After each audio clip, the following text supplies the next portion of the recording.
Hello friends, എല്ലാവർക്കും ഒരു പുതിയ വീഡിയോയിലേക്ക് സ്വാഗതം. സോ ഇന്നത്തെ വീഡിയോയിൽ നമ്മൾ സംസാരിക്കാൻ പോകുന്നത് നമ്മുടെ മൂവി റിവ്യൂസ്, എസ്പെഷ്യലി നമ്മൾ കോക്കിൻ്റെ റീസെൻ്റ്ലി വന്ന കുറച്ച് റിവ്യൂസിനെ കുറിച്ചാണ്. കാരണം വലിയ ഒരു ചർച്ചയായിട്ട് തന്നെ പോകുന്നുണ്ട് ഇദ്ദേഹത്തിൻ്റെ റിവ്യൂസും മറ്റു കാര്യങ്ങളൊക്കെ തന്നെ. കാരണം അത് എസ്പെഷ്യലി റീസെൻറ്റ് ടൈംസിൽ റിലീസായ മൂവീസിന് റിലേറ്റഡ് ആയിട്ടാണ് കൂടുതലും.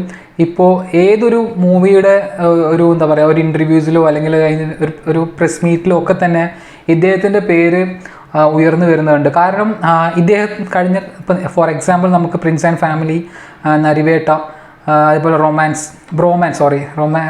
ബ്രോമാൻസ്, ഈ ഒരു 3 റിവ്യൂസ് നമുക്ക് എടുക്കുകയാണെങ്കിൽ ബ്രോമാൻസിന് ഇദ്ദേഹത്തിന് ഭയങ്കര ഒരു പോസിറ്റീവ് റിവ്യൂ ആയിരുന്നു. പക്ഷേ തിയേറ്ററിലാണെങ്കിൽ വേണ്ട അത്ര എന്താ പറയുക, നല്ലൊരു റെസ്പോൺസ് അല്ലായിരുന്നു ആ ഒരു സിനിമയ്ക്ക്.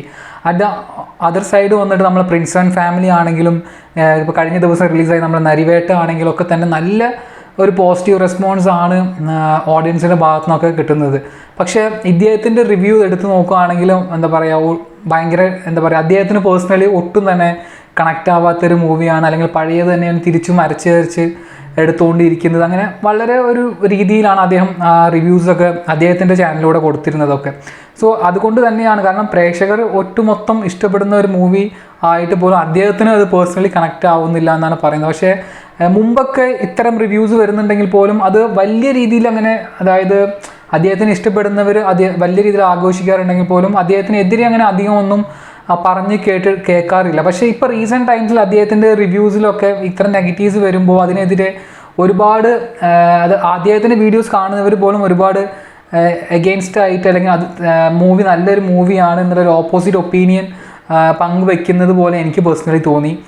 അപ്പോൾ നമ്മൾ ധ്യാൻ ശ്രീനിവാസൻ്റെ എന്താ പറയുക, ഡിറ്റക്റ്റീവ് ഉജ്ജ്വലൻ, അതിൻ്റെ റിലേറ്റഡ് ആയിട്ട് പ്രസ് മീറ്റിൽ പോലും അദ്ദേഹം ചോദിച്ചപ്പോൾ പറഞ്ഞത്, നമുക്ക് ഒരു വ്യക്തിയെ പിടിച്ചു നിർത്തി ഈ മൂവിയെക്കുറിച്ച് പോസിറ്റീവ് മാത്രമേ എന്ന് പറയാൻ പാടുന്നു, നമുക്കൊന്നും പിടിച്ചു നിർത്താൻ പറ്റില്ല. അത് സത്യം തന്നെയാണ്. കാരണം ഓരോരുത്തരുടെ വ്യക്തിപരമായ ഒരു അഭിപ്രായമാണ് അവരവരുടെ വീഡിയോയിലൂടെ പറയുന്നത്.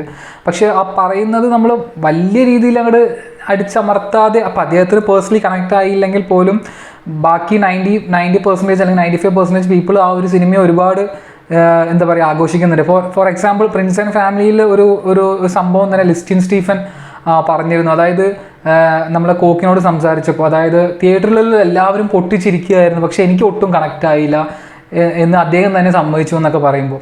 സോ അപ്പോൾ നമ്മൾ എന്തായാലും ഒരു സിനിമയ്ക്ക് പോകുമ്പോൾ നമ്മൾ റിവ്യൂസിൻ്റെ ഒരു പിൻബലത്തിൽ മാത്രം ഒരിക്കലും നമ്മളൊരു സിനിമ കാണാൻ പോകരുത് എന്നാണ് എൻ്റെ ഒരു പേഴ്സണൽ ഒപ്പീനിയൻ. റിവ്യൂസ് കാണാൻ നമുക്ക് അതിൽ നിന്നൊരു ഐഡിയ കിട്ടും എങ്ങനെയാണ് മൂവി. പക്ഷേ ഒരാളുടെ റിവ്യൂ മാത്രം കണ്ട് നമ്മൾ സിനിമ എങ്ങനെയാണ് എന്ന് വിലയിരുത്താൻ ഇരിക്കുക എന്നാണ് എൻ്റെ ഒരു പേഴ്സണൽ ഒപ്പീനിയൻ. എന്തായാലും കേരളത്തിലെ സിനിമ റിവ്യൂസിനെ കുറിച്ചിട്ടുള്ള നിങ്ങൾക്ക് ജെന്യൂനായിട്ട് റിവ്യൂ പറയുന്ന റിവ്യൂവർ ആരാണെന്ന് നിങ്ങൾക്ക് പേഴ്സണലി തോന്നിയത് എന്തായാലും തിരിച്ചറിയാൻ കമൻറ്റ് ബോക്സിൽ പറയണം. ഒരു ചെറിയ വീഡിയോ ആണ്, ഇഷ്ടപ്പെടുന്നതിന് സപ്പോർട്ട് ചെയ്യണം. Thank you.